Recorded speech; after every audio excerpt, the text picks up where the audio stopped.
एक शहर में कबीर नाम का एक नटखट और प्यारा बच्चा अपने माता पिता पूजा और अजय के साथ रहता था।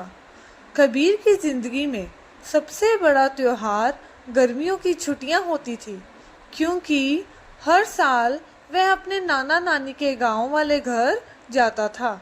उस गांव में पके हुए आमों की खुशबू, खुली हवा और दोस्तों के साथ खेलने का मजा उसके दिल में बस गया था। वह अपनी नानी की कहानियां और नाना की बातें सुनने के लिए पूरे साल इंतजार करता था। लेकिन इस साल कुछ अलग था। अजय का काम अच्छा नहीं चल रहा था और परिवार की आर्थिक स्थिति थोड़ी कमजोर हो गई थी। एक शाम कबीर ने अपने माता पिता को दबे स्वर में बात करते हुए सुना। पूजा धीरे से कह रही थी, अजय, इस बार कबीर को नाना नानी के घर जाने के लिए मना करना पड़ेगा। मुझे नहीं लगता कि हम इस यात्रा का खर्च उठा पाएंगे। कबीर ने ये बात सुन ली और उसका दिल टूट गया। जब पूजा ने उसे बताया कि वह इस साल नहीं जा पाएंगे, तो उसका चेहरा मायूसी से भर गया। उसने उदास होकर पूछा, क्या मैं अकेला चला जाऊं? मुझे अकेले जाने से डर नहीं लगेगा। कबीर को लगा कि उसके बातें सुनकर उसके माता पिता हंसेंगे, लेकिन पिता अजय ने अपने बेटे का दुख देखा। उन्हें याद आया कि कबीर अपने नाना नानी को कितना प्यार करता था। उन्होंने पूजा से कहा, पूजा, थोड़ी देर का ही तो रास्ता है। ऐसा करते हैं, मैं इसकी ट्रेन की टिकट करा देता हूँ। मैं इसे यहाँ से बिठा दूँगा और वहाँ से इसके मामा इसे स्टेशन पर लेने आ जाएंगे। अगले दिन सब कबीर को स्टेशन पर छोड़ने गए। ट्रेन का समय हो गया था। कबीर पहली बार अकेले यात्रा करने जा रहा था, इसलिए उसके माता पिता थोड़े भावुक थे। ट्रेन चलने से ठीक पहले अजय ने कबीर के हाथ में एक छोटा सा लिफाफा दिया। उन्होंने कबीर का हाथ कसकर पकड़ा और प्यार से कहा, कबीर बेटा, अगर तुम्हें अकेलापन या डर लगे तो ये पत्र खोलकर पढ़ लेना। कबीर ने पत्र अपनी जेब में रख लिया। उसने अपनी माँ को गले लगाया और ट्रेन में बैठ गया। उसकी माँ पूजा की आंखों में आंसू थे, लेकिन उसने कबीर की मुस्कुरा कर अलविदा कहा। ट्रेन चल पड़ी और कबीर की यात्रा शुरू हो गई। शुरुआत के आधे घंटे तक कबीर बहुत खुश था। वह खिड़की से बाहर पेड़ पौधे, खेत और दूर भागते हुए घर देख रहा था। उसे लगा कि वह एक बड़े आदमी की तरह अकेले यात्रा कर रहा है। लेकिन जैसे ही आधा घंटा बीता, ट्रेन का एक सुनसान इलाके से गुजरने लगी।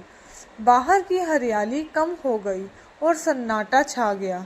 उसे अपनी माँ की बहुत याद आने लगी। पहली बार वह उनसे इतना दूर था। उसे अकेलापन महसूस होने लगा और एक अनजाना डर उसके दिल में बैठ गया। उसकी आंखें भर आई। तभी उसे अपने पिता की याद आई। उसने तुरंत अपनी जेब से वह लिफाफा निकाला। उसके हाथ कांप रहे थे। उसने लिफाफा खोला और उसमें उसकी माँ की हैंडराइटिंग में एक छोटा सा नोट था। मेरे प्यारे बेटे, चिंता मत करो, मैं तुम्हारे साथ वाली ही डिब्बे में बैठी हूँ। तुम्हारा हाथ पकड़ने के लिए नहीं, बल्कि तुम्हें देखने के लिए कि तुम कितने बहादुर हो। ये पढ़ते ही कबीर की आंखों में चमक आ गई। उसका सारा डर दूर हो गया। उसने खिड़की के बाहर देखा, फिर अपने सामने बैठे यात्रियों को देखा और फिर अपने दिल में महसूस किया। उसे लगा कि उसकी माँ उसके साथ है और वह अब बिल्कुल सुरक्षित है।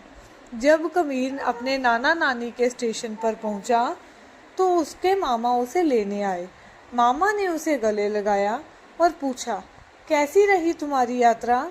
कबीर ने खुशी से कहा, मामा, मैं बिल्कुल भी नहीं डरा, क्योंकि मुझे पता था कि माँ मेरे साथ है।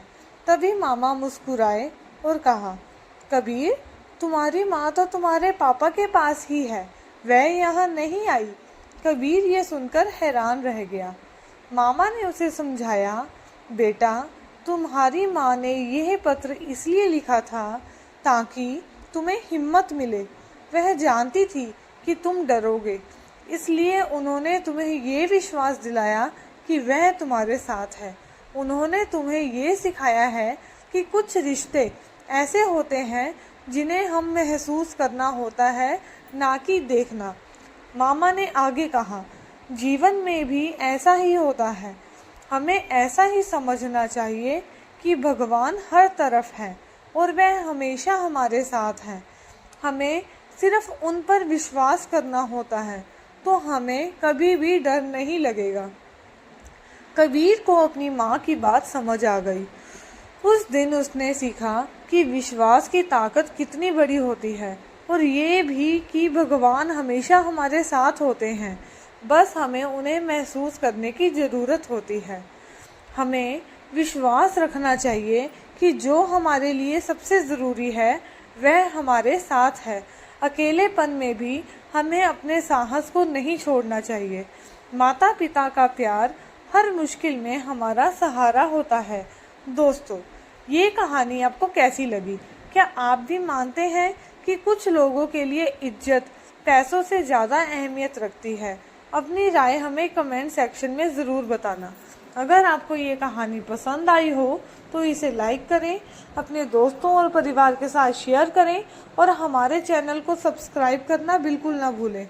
हम आपके लिए ऐसी ही और भी प्रेरणादायक और दिल छू लेने वाली कहानियाँ लाते रहेंगे। आपके प्यार और समर्थन के लिए धन्यवाद।